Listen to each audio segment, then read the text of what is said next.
The Hour of the Time may be contacted at HOTT, that's H-O-T-T, P.O. Box 940, Eagar, spelled E-A-G-A-R, in the state of Arizona, 85925. Our phone number is 928-333-2942, and our website is www.houroftheTime.com.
Welcome once again, folks, to the Hour of the Time and our ongoing series of the exposure of the origins, the history, the doctrine, and the identity of Mystery Babylon. I'm William Cooper. Many of you have written letters and asked, how does one get into the mystery school since no one ever hears anything about it? And there appears not to be a campaign of recruitment, and you're absolutely right. In our research, we have found the requirements to be simple. Be of sound mind and body, have a sincere desire to be illumined, and simply knock upon the door. Searching, baby.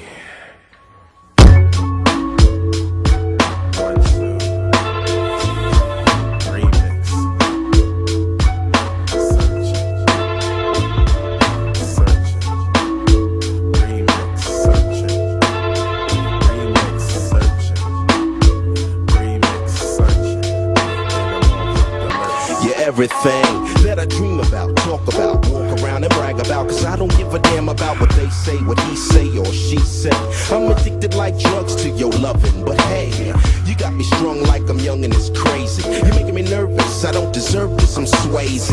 I wish I could be, but you really got a hold on me with your sex appeal. I'm telling you how I feel, shit is real. Now I don't really wanna play myself, so I say to myself, self, get in grip and don't slip, cause I don't want you to think I'm some clown from out of town. I get down, I've been around, I ain't no hand-me-down. So you gotta show respect for me, you're checking for me, and don't sweat me, cause I really don't want no sweat on me. If you got it, good, flown it. You know what it takes when I'm searching. I'm on searching to find the one that have fun. I'm thirsty for your love, sugar, can I get a sip? Sex to 5 women that rank from 10 to 100. You know what it takes, and you know how I want it. Do you like it? Yeah. Do you want it? Yeah. Well, if you got it, why not flaunt it? Everybody knows you when they show you mad respect. You give me funny feelings with your $1 million step. Never quiet as kept, honey, always stay dipped. I'm thirsty for your love, sugar, can I get a sip? Or maybe just a taste in the place that make your face bend. And I would never try to kick it to your best friend. Or what's the deal, what's the haps, where we at now? Keeping it strong, moving along, I'm here to show you how. So all I wanna know is what you really wanna do. I try to flex, but sex ain't sex unless I'm sexing you. And I'll be swimming in some trim with a beachfront view. Cause all I wanna do is get next to you. So leave your crew so we can step into my hideaway, so I can step into it right away. If you got it, good, flown it. You know what it takes when I'm searching. I'm on searching to find the one that have fun. I'm thirsty for your love, sugar, can I get a sip? Sex to 5 women that rank from 10 to 100. You know what it takes, and you know how I want it. Do you like it? Do you want it? Well, if you got it, why not flaunt it? Searching. Before you sit back and think I ain't saying nothing, you need to sit back and think about what I'm saying. Now relaying my caramel crystal, so you can see the arrow fly before it leaves the pistol. Strong like Cupid, take it from a mobster sister.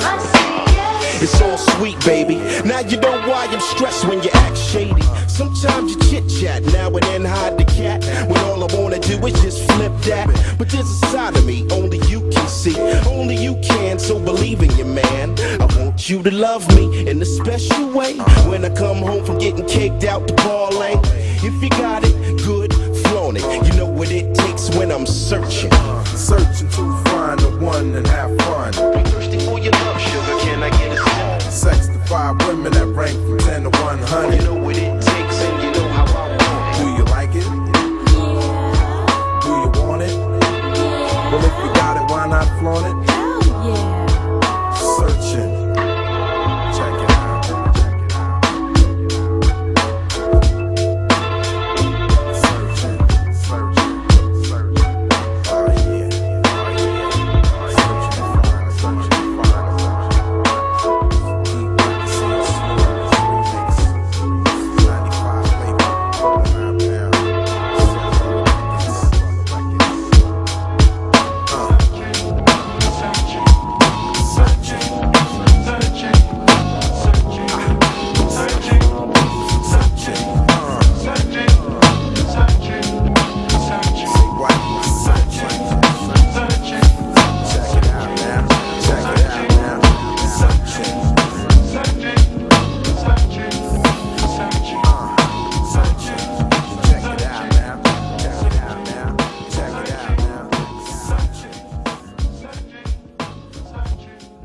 Remember, folks, Monday, March 15th, 8 p.m. to 11, I will be at the Lafayette Hotel, 2223 El Cajon Boulevard in San Diego.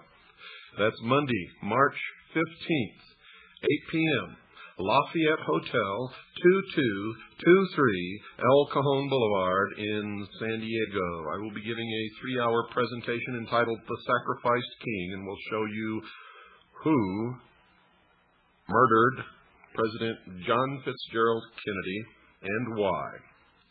I'm going to be showing you a lot of videotapes, some of which is of the Zapruder film, and frames that you've never been allowed to see before. And as soon as you see these frames, you'll know why. You'll also know why that usually the copies of the Zapruder film that have fallen into the public's hands have been extremely poor copies, black and white, very low resolution, usually 4th, 5th, or 6th generation copies of copies. And you will also understand why that has happened also. You will be amazed. Don't miss it. $40 admission. There's several different places where you can get your tickets in advance. One is the Controversial Bookstore in San Diego. I also recommend that bookstore for finding suppressed information. Books that you can't find anywhere else, you can sometimes find at the Controversial Bookstore in San Diego. Now, if you're a CAGI member, the price of admission is only $30. It's only $30. Now remember, folks, this money isn't for me. I'm a paid speaker. I'm invited. I am paid to come and speak at that event. The promoters set the price of admission. However, I always negotiate a lower price for CAGI members. Sometimes it's quite substantial. In this case, it's 25%, which is a pretty good discount. But if you're a CAGI member, you're going to have to purchase your tickets at the event. Okay? So if you're not a CAGI member, you can get your tickets in advance from the Controversial Bookstore in San Diego. If you are a CAGI member, get your tickets at the event, and you will only be charged $30. Now, there's a hotline that you can call and find out about this conference if you wish. It's area code 619-492-8588. That's 619-492-8588. And we still need money, folks, to pay for airtime. If you like this show, if you want to see it stay on the air, you'd better contribute. You better send something in. Sit down and write a check or money order, make it payable to WWCR. I don't want the money. It doesn't go in my pocket. It goes to pay for airtime, because no individual, I guarantee you, can afford to pay for airtime on radio like we're doing here. So if you want to see us stay on the air, you're going to have to help out. If you're getting worth from this program, then Chip in something, anything.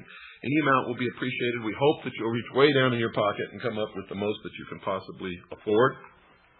Or set yourself some kind of a schedule and contribute X number of dollars, whatever you can afford each month. That's the best way to do it. Send it to Stan, Post Office Box 889, Camp Verde, Arizona, 86322. That's Stan, Post Office Box 889, Camp Verde, Arizona, 86322. If you'd like to call and talk to Stan, ask him to send you an information packet, you may do so at 602-567-6109.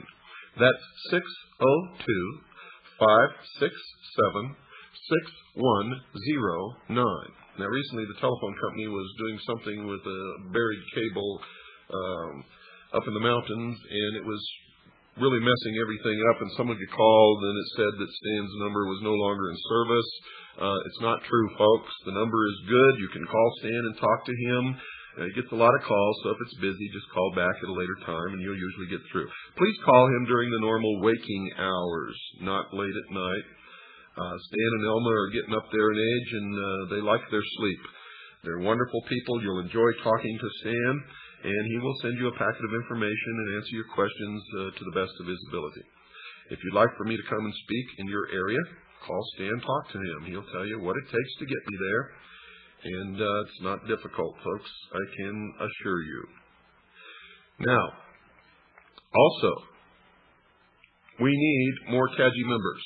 The bigger our base of intelligence gathering, the more intelligence we can gather. It just makes sense. Right now, we have a CAGI member attending a press conference with the Vice President. That's how powerful our press credentials are. They're real. This is no joke, folks. When you get CAGI press credentials, they're real. It's not a joke. It's not some Looney Tune thing like the Captain Midnight decoder ring. No, this is a real news and commentary program. We have real press credentials. We put out a real newsletter. Soon, we hope to be a newspaper. This is no joke. When you join CAGI, you're expected to gather intelligence, information, news. If you'd like to join CAGI, send $45 to Stan at the address we've already given, Post Office Box 889, Camp Verde, Arizona, 86322. Or give him a call, 602-567-6109. Now, if you're unsure about all this, just ask him for a packet of information, and he'll be happy to send it to you. Well, to continue, remember that the first religion in the world was the religion of the worship of the heavens. And man eventually came to recognize the sun as the representation of the power and the ability of the hidden God of the universe, the invisible God of the universe, the all-powerful creator of everything. But man, as he gained his intellectual ability, began to look toward himself, toward the intellect, as that God and the sun, the representation of what used to be the invisible God of the universe, then became the representation of the intellect, the light, Lucifer. And man began to worship the Luciferian philosophy. He believed, these people who call themselves the guardians of the secrets of the ages, and still believe, that man was held prisoner in the Garden of Eden by an unjust, vindictive, and very cruel God, the God of the Bible, and that he was set free from the bonds of ignorance through the gift of intellect given to him by Lucifer through his agent Satan. Now, many people believe that Lucifer and Satan are the same individual entity, and they may be. I don't know the answer to that. I just know what the mystery schools believe, and I know what I personally believe, and what I personally believe doesn't have any bearing on anything. Knowledge, the truth, is what counts, and that's what we're trying to get to the bottom of here. Now, eventually, this philosophy of worshiping the intellect, or wisdom, or the mind, became known as Gnosticism. And the followers of Gnosticism began to be known as the Gnostics. And extraordinary number, folks, of exceedingly bizarre talismans and inscribed stones bear witness to the power of the secret Gnostic organizations which flourished in various forms during the few centuries immediately before and after the rise of Christianity in the Middle East. You see, one of the oddest emblems of these schools was the figure of Abraxas. Now, that's a human body clothed in a Roman soldier's garb, wielding a battle axe as if threatening an enemy. Now, in its left hand, it carried an elliptical shield upon which the words of power Iao and Sabaoth were sometimes written. The head of this fearsome being was that of a cock with open beak. Now, that symbolized the rising of the morning sun, because the cock crows with the sunrise. For legs, it had twin serpents. The serpent throughout history has always been a symbol for wisdom, the gift of intellect, coiling to either side. Underneath the figure sometimes lay a conventionalized thunderbolt. Now, who was Abraxas? His name, in accordance with Kabbalistic computation, is decoded to mean 365.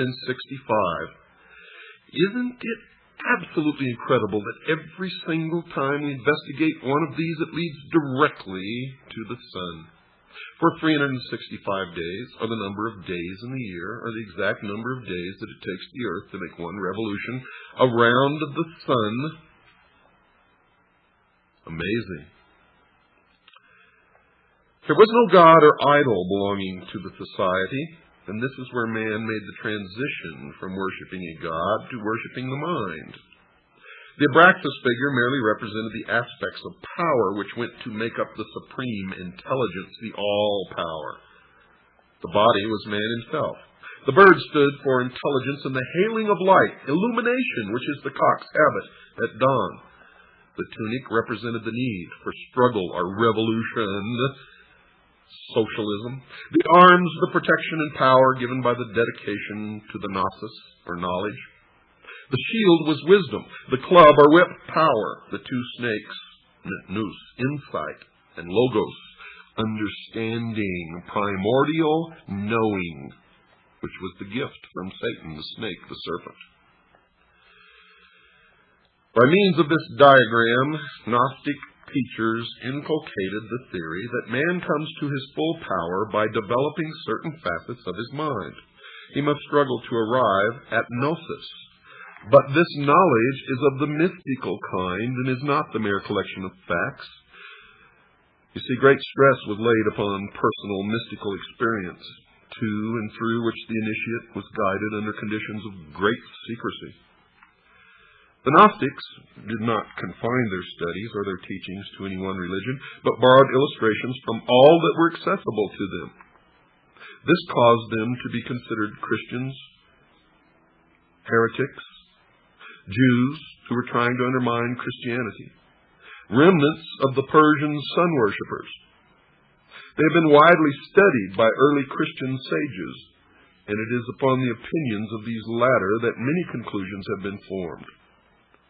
Little or no investigation of these, quote, people of wisdom, unquote, has been done by research workers on the spot in Asia and North Africa, where strong and interesting traces of their beliefs and practices still remain.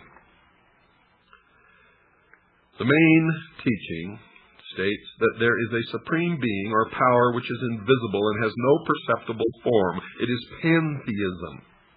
This power is the one which can be contacted by mankind, and it is through it that man can control himself and work out his destiny.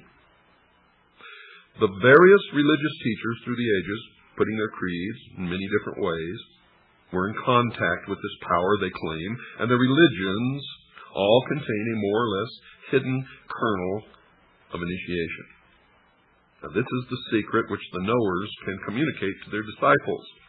But the secret can be acquired only through exercising the mind and body until the terrestrial man is so refined as to be able to become a vehicle for the use of this power, or, in their terms, illumined. Eventually, the initiate becomes identified with the power, and in the end he attains his true destiny as purified personality, infinitely superior to the rest of unenlightened mankind, to the state of apotheosis, where he himself is God. The symbolism in which this teaching is concealed, the methods by which the mystical power is attained, vary from one Gnostic society to another, but the constant factor is there: the attainment of that which humankind unconsciously needs. You see, the Gnostic claims that within every man and woman there is an unfulfilled urge which cannot be given any proper expression in the normal way, because there is no social means by which it can be fulfilled. This feeling has been put into man in order that he may seek the fulfillment which the Gnostics can give him. His search for completeness in love, trade, professions, theology is vain and unsuccessful. The theories of the various schools, folks, of Gnosticism with which the Christian clerics came into contact are very much secondary to the rituals and practices which are used to produce the gnosis, the enlightenment, the illumination. This has not been fully understood by too many people who devote much space in trying to work out the beliefs of the knowers by a perusal of their writings or by reports which have been given them by others, simply, folks, because they do not understand the symbolism. It is not clear to them. It is veiled. It is the esoteric wisdom. What were and are the Gnostic practices? Well, first, discipleship and the inculcated belief that the initiate must struggle, must devote himself as much as possible to the identification with the power which inspires all. Secondly, there are two kinds of men: those who are bound to the earth and to matter, and those who can refine themselves. It is from the latter class that aspirants are chosen. They claim. In every instance that we've investigated, they may choose them from the latter class, but they all end up in the first. Thirdly, the methods by which the divine illumination may come are many and varied, and it is the province of the teacher to choose which path he will give to his disciple to follow. Some Gnostics believe that frenzy and excitement would produce the necessary liberation of the mind from the fetters of the body. Remember the Sphinx? Others consider that this could be done best by fasting and meditation. Present-day Gnostic practice in the East has it that different methods suit different temperaments. And this could be one cause for the historical confusion as to which branch of heretics practiced what. The Gnostics believed themselves to be intellectual aristocrats. Their knowledge was only for the few who were ready to receive it, and that's why they do not recruit. You must knock at the door, and you and only you know when you're ready to receive it. And this is what made them a secret cult, not the fear of persecution. They had their own passwords and shaking hands. They tickled the palm as an identification signal, and they helped one another in every conceivable way, just as Freemasons do today. For they are one and the same, as they have always been one and the same with all the different versions of the mystery throughout the ages. Now, some say that they could not be called pantheists because they considered that the doctrine was secondary to the experience of religion, and the theologians and ordinary priesthood of any religion did not approve of that. They were not, in fact, a religion like most others, because they stressed the importance of the individual before that of the community. Those who were more enlightened were more important in every possible way because they were valuable, refined aristocrats. At the same time, they taught that providing the well-being of the Gnostics was assured. So was that of the community at large. And this meant that they could subscribe to the outward doctrines of any religion and could continue to operate under many different political religious systems. Gnosticism profoundly influenced men's minds, even in Europe, up to and after the Middle Ages, and its basic way of thinking is probably an underlying factor in other secret societies whose members would be surprised to know it, because the pyramidal organizational structure of the membership of these organizations means that nobody below the top, the very top, really knows anything of the true religion and goals of the society to which they belong. And so these people could truly be said to be the greatest group of followers and fools in the history of the world. For they think that they are illumined, but in fact, they are never given any real secrets, and only those at the top truly know what is really going on. Terrible obscenities and other crimes have been laid at the door of the Gnostics by the early ecclesiastical writers, although there is little doubt that some of them did believe in mass ecstasy.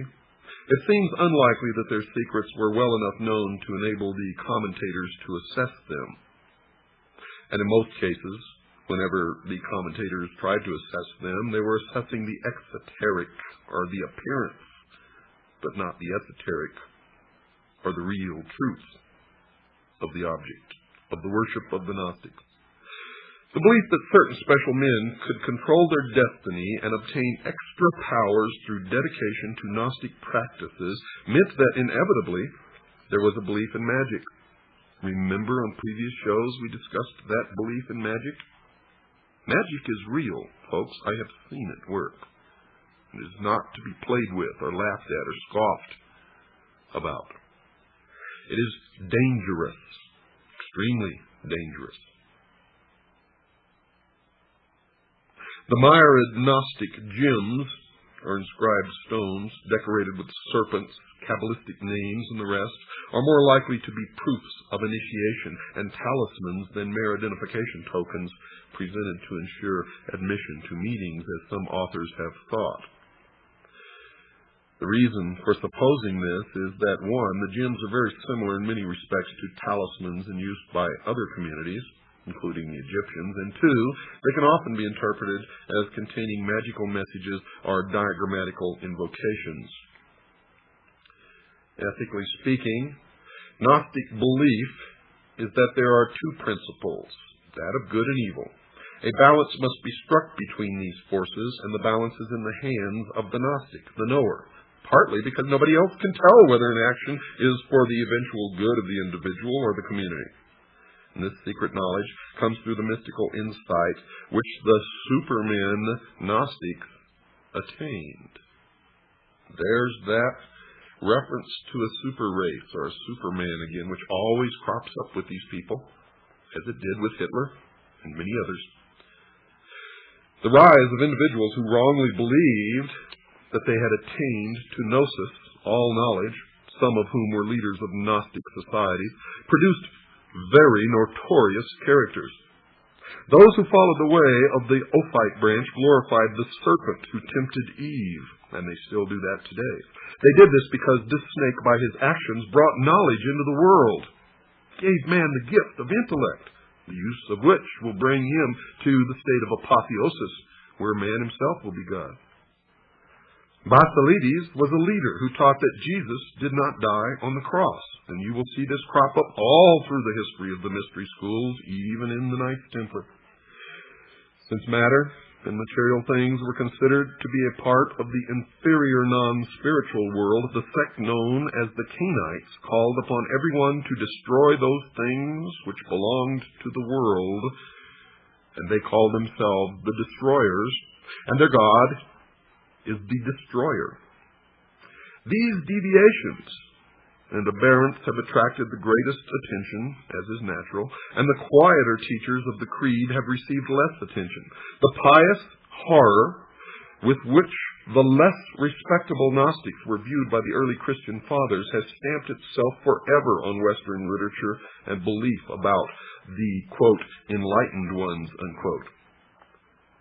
But in more than one place in the Middle East, as well as in small groups in Western Europe, there are still followers of various schools of Gnosticism. They mainly follow the ideas held by Valentinus, with some variations. And this school teaches its initiates that matter is more evil than good, that man must be purified by mental concentration, that after death man will rejoin that from which he has been severed and will be unified with those whom he loves in the great intelligence. They also believe that all matter will eventually be destroyed by fire. And if they have their way, that could be absolutely true. The Mandeans, a small but tenacious community which dwells in Iraq, follow an ancient form of Gnosticism, which practices initiation, ecstasy, and some rituals which have been said to resemble those of the Freemasons. And of course they do, because they are. In every Masonic temple you will see somewhere up on the wall a big letter G. And you will see it in their symbology, in their books. You will see this letter G. And if you ask a Freemason, being bound to the oath never to tell you or reveal the secrets to the profane, which is what they call those who are not initiates or adepts in the mysteries, he will tell you that it stands for God, but that is a lie. It does not stand for God, for I have researched it deeply all the way up the ladder of the stages of initiation. And at the top, those adepts known as the priesthood know this large letter G to represent Gnosticism. And it is an admission that they are indeed the recipients of the ancient Gnostic. They are Gnostics, and they are looking to attain the Gnosis, through which they will receive apotheosis. And they believe that they are the only ones in the world who possess truly mature minds, and thus are the only ones in the world capable of ruling the rest of us, whom they refer to as cattle. Cattle.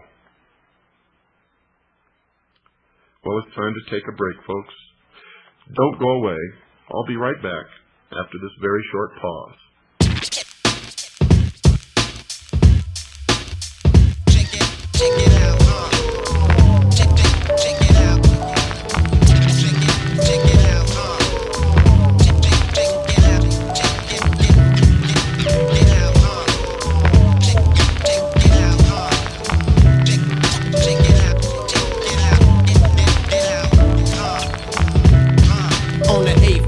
They all heard God say, let there be hip-hop, and there came tank in this armor, ill fake seal with karma, endless black night, attack mic shows be packed tight, one step beyond, be calm, first left A-bomb, blow the water out the pond, behind enemy lines, I'm like Kennedy Don, unknown to mankind, this flesh got on blind, can you peep me?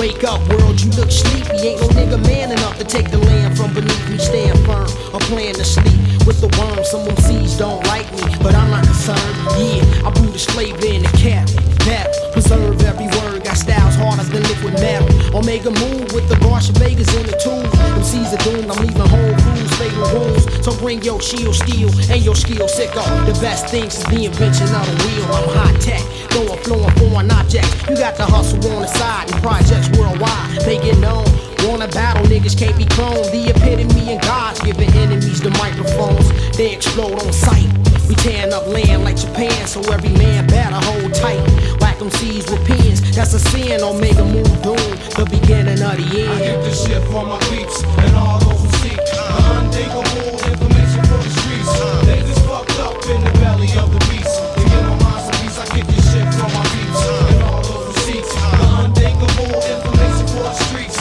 they just fucked up in the belly of the beast, to get my mind some peace, I get this shit for my peeps, and all those who seek. I'm known to defeat mobs, teach hows while seeking street jobs, sick and killer journals on those who want to meet God, from the unknown with prophets of an ill call, 80 G's low key locked in a steel ball.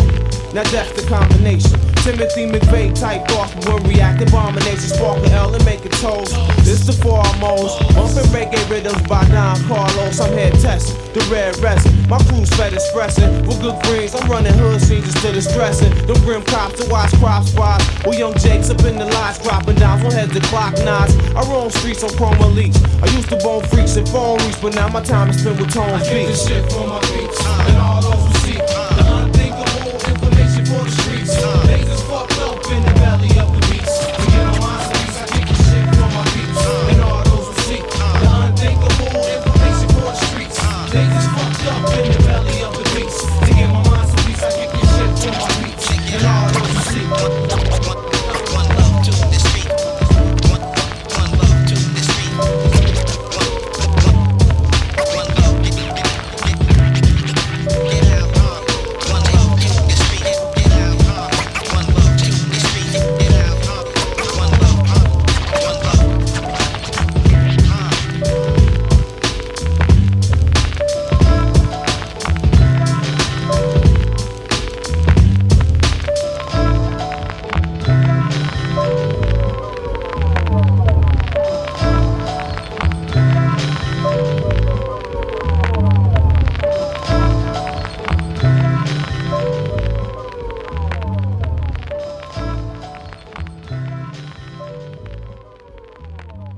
That was Overture to Sleuth, conducted by Eric Kunzel, the Cincinnati Pops Orchestra. Cincinnati is the home of the Order of Cincinnatus and the Knights of the Golden Circle. You see, everything that I do on this show has meaning, even the music, folks.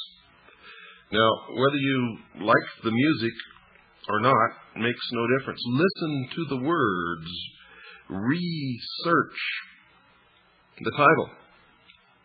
Try to find out what the music means before you condemn it. And remember that you're not the only one out there. Your age group is not the only age group listening. So whether you like the music or not, it doesn't make any difference. It all has a message. It all has a message, folks. And I hope you get the message, for it is extremely important that you do. A most detailed account of what was said to be the 7 highest degrees of secret Egyptian initiation was first published in Germany in the 18th century. This strange and very exhaustive document combines many elements from the ancient mysteries. It seems to come from Greek sources, because many of the words used are Greek. And it could well be that we have here the modern beginnings of an attempted revival of ancient mysteries. Whatever it is not one of those fanciful and spurious ones which used to be printed merely to attract the credulous, because it is plausible in containing the sort of material which might well have formed the content of an initiation and mind-conditioning system.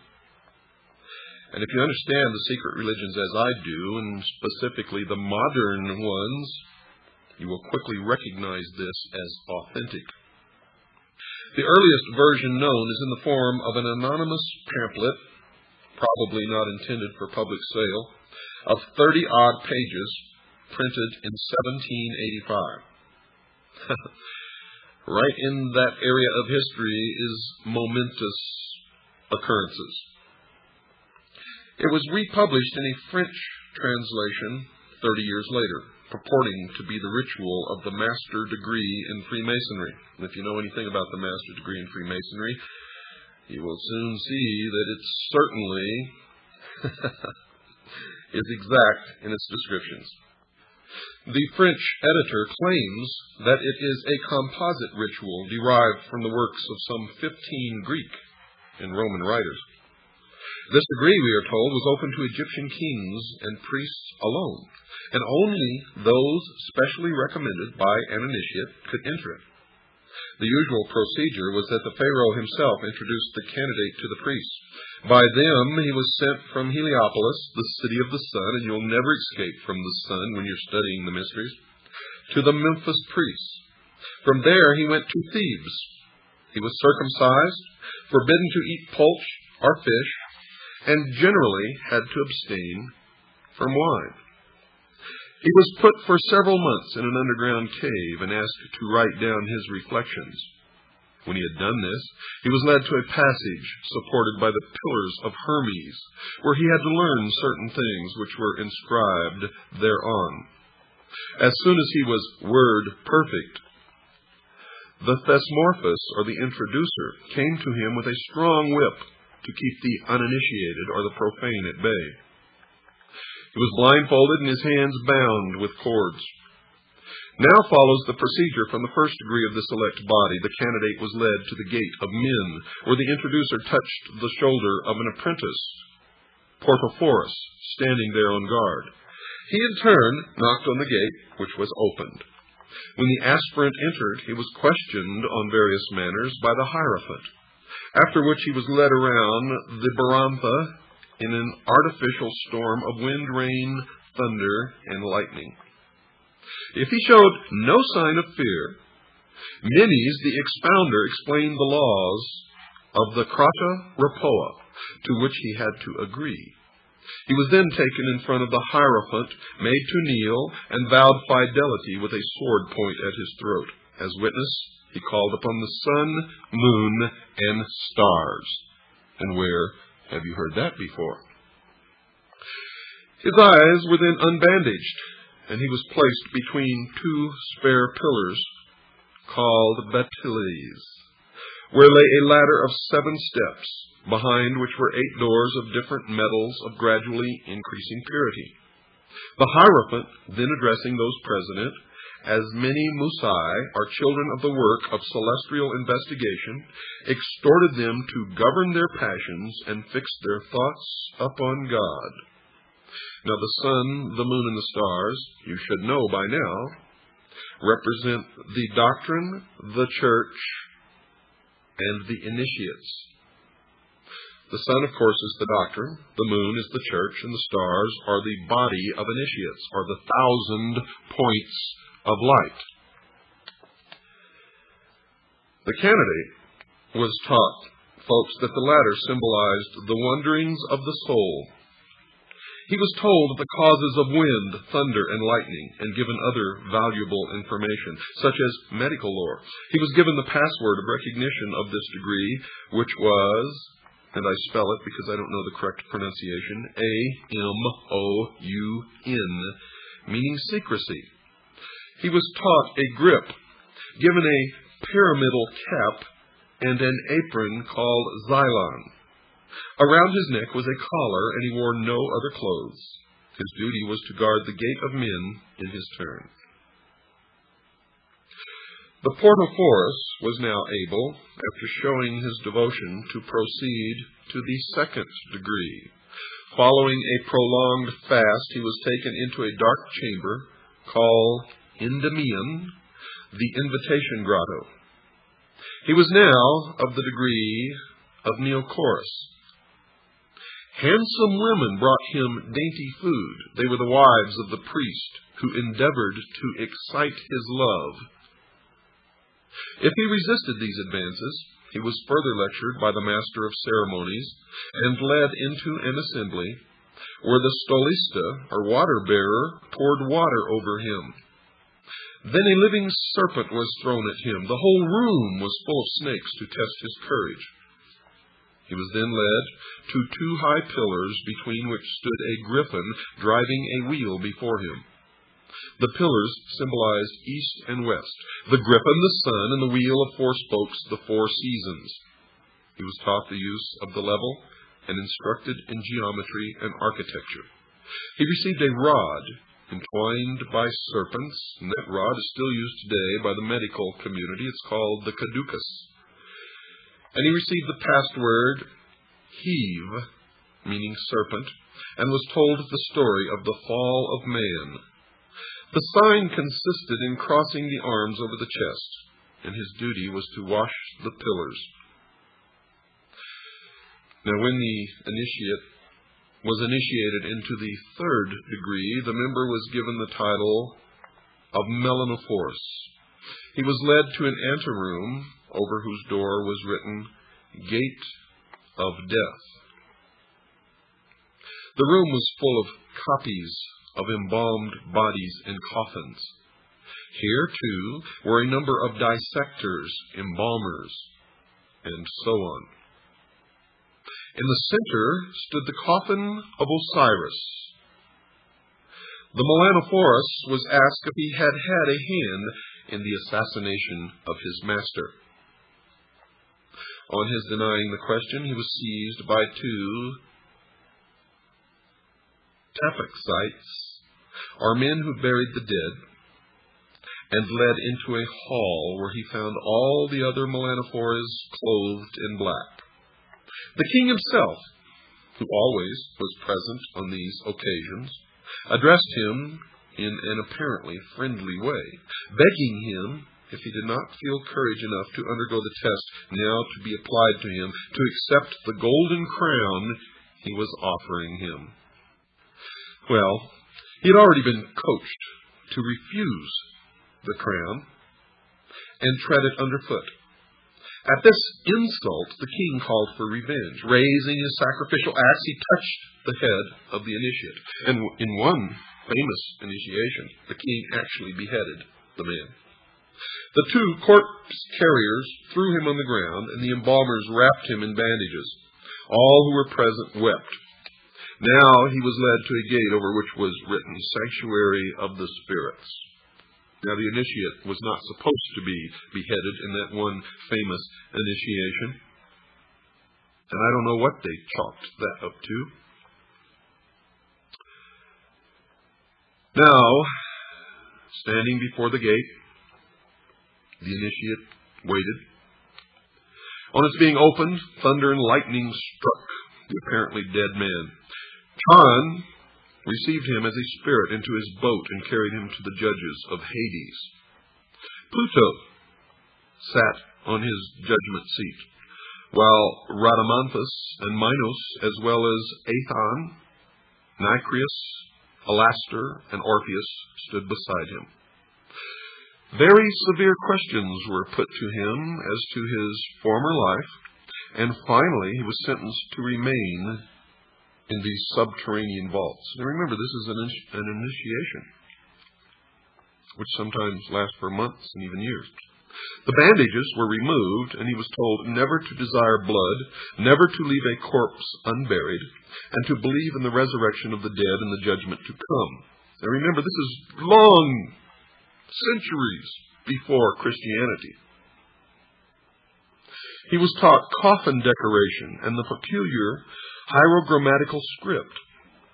The sign was an embrace to express the days of wrath. He was kept in these underground chambers until thought fit to proceed to a higher degree.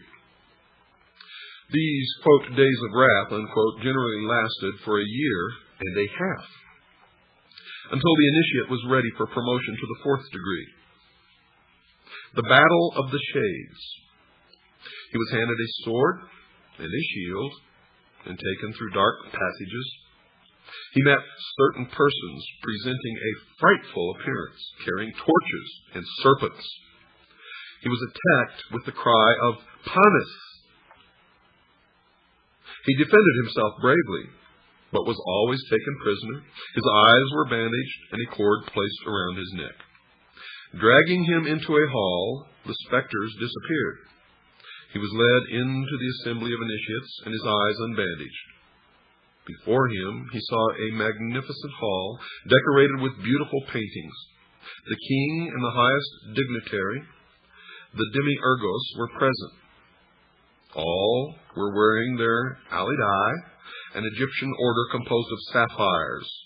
Among those present were the secretary, the treasurer, and the master of feats. The orator made a speech congratulating the new member on his fortitude.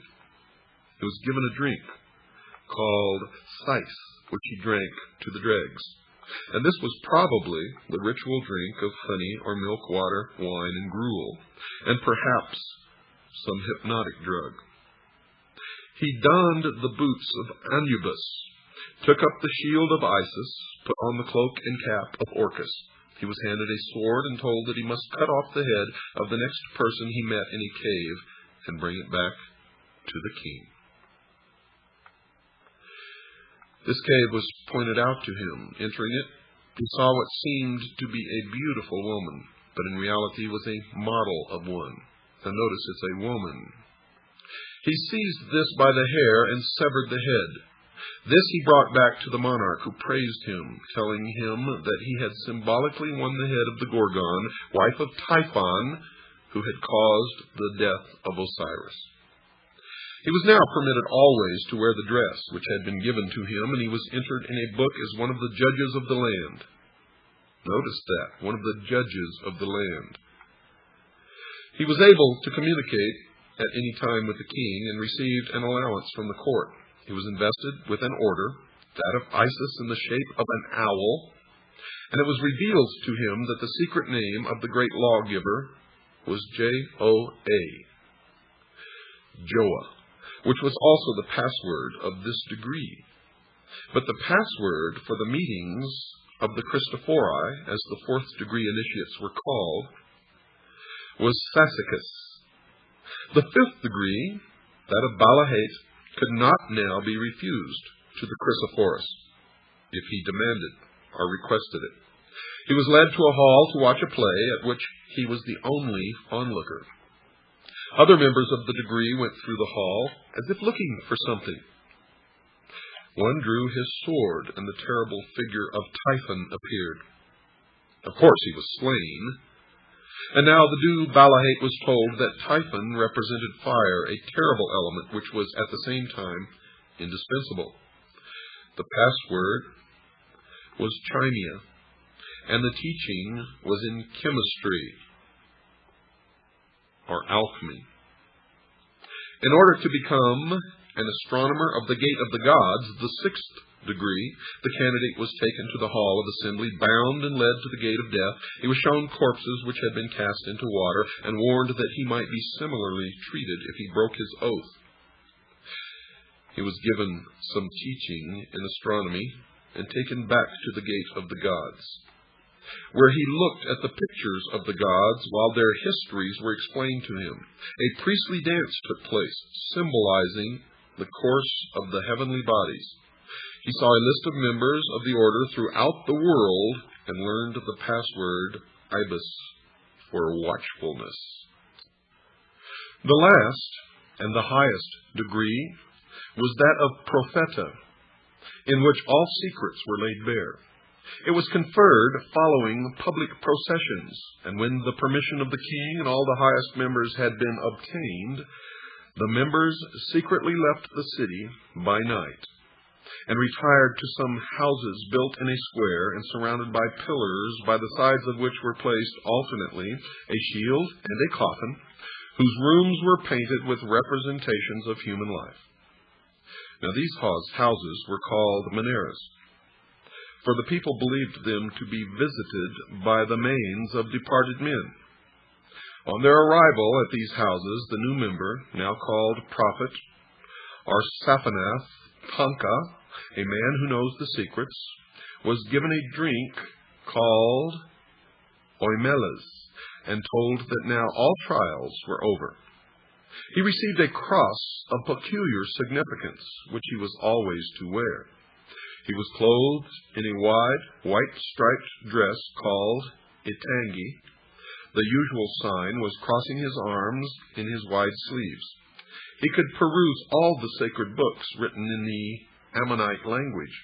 His greatest privilege was having a vote in the election of a king, and the password was Adan.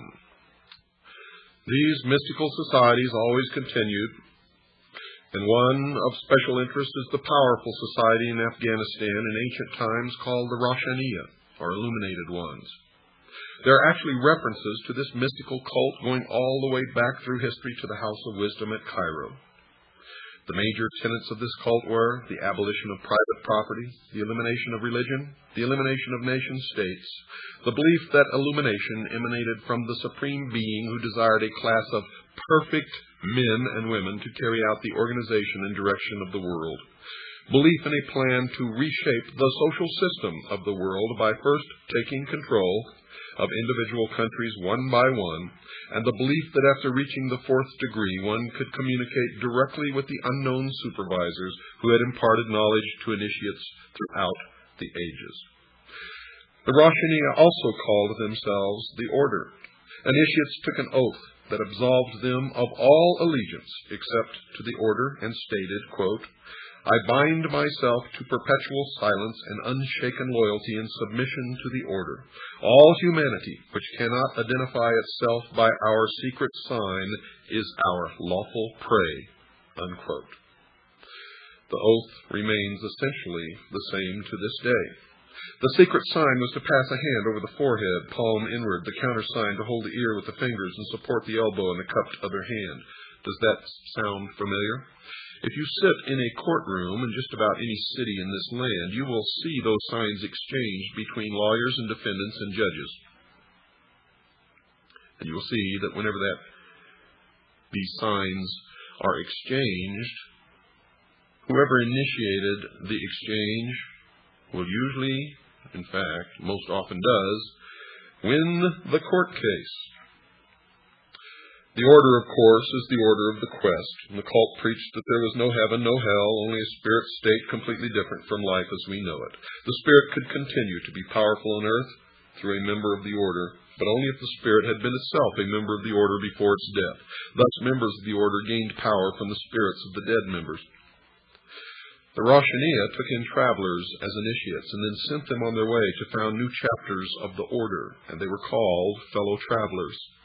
You see, this order, as all before it, in all sense, are socialists, communists. It is believed by some that the assassins were a branch of the Roshaniya. And branches of the Roshaniya are the illuminated ones, or the Illuminati, exist and still exist everywhere. One of the rules was not to use the same name and never mention, quote, Illuminati, unquote. That rule is still in effect today. And that's probably the breaking of that rule that resulted in Adam Weishaupt's downfall. Remember, folks, that we have really only just begun, and you are just beginning to understand, although some of you may think that you already understand. I can assure you that maybe a very small minority of you really do. Most do not. We have a long way to go in this history and in your own particular individual illumination. Oh, I just love it. I just love it, exposing these people who claim that they're doing everything for the benefit of mankind, who really have all the guilt for most of everything bad that has ever happened to mankind resting squarely upon their shoulders. Now, if you'd like a packet of information, if you'd like to know how to join CAGI, if you'd like to purchase my book, or if you'd like to donate to pay for the airtime of this show, make a check or money order out to WWCR. That's to pay for the airtime. And send it to Stan, along with your request for information and whatever else that you may wish. Send it to Stan, P.O. Box 889, Camp Verde, Arizona, 86322. That's Stan, P.O. Box 889, Camp Verde, Arizona, 86322. Or you can call Stan, talk to him on the phone. He's a really wonderful guy. You'll enjoy it. Call him at 602-567-6109. That's 602-567-6109. Next time, folks, we're going to talk about the old man of the mountain. And we're going to continue the history of the Order through the ages. Good night, and God bless you all. Yeah.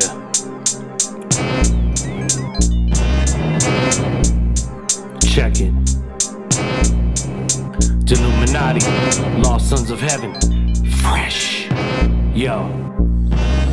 All these rats and vipers got me writing letters in Caesar cipher, telling them they better pay the piper before I get hyper and use the knife. The only reason you ain't lose your life is cause I'm trying to follow the words of Christ, so I suppose I'll settle for a heist. steal your mic, start committing verbal murder. The illest shit you ever heard of. Busting around just like a burner, turning teachers to learners. Leave them speechless and curious, but hurry, it's too fast and too furious. The moral of the story is I'm taking the game back like historians. Riding DeLoreans, cause in my future your glory ends. And I'm rolling with all of my friends in a bulletproof Benz. Bumping notorious, pulling up to something Victorian. Stepping out like Max Julian, rocking reptilians. Heavily armed like Roman centurions. This is where the journey begins. My composition's real as fuck while the opposition pretends. The competition sucks, thus the title I defend. The purse I dispense. The name is fresh and killing this verse past tense. Yeah. What they call you now, huh? They call me Indiana Jones, cause I always stay away from snakes and lay away my cape. Refuse to speak to Jake, to lose or even contemplate drinking from the cup full of the filthiness you fornicate. For your wealthiness cannot afford my weight. The sacrifices that you devise I despise. I realize the deception was certain. The second I sense the stench of the sturgeon, witnessing the wolf disguised as a sheep, spitting the lies of the serpent.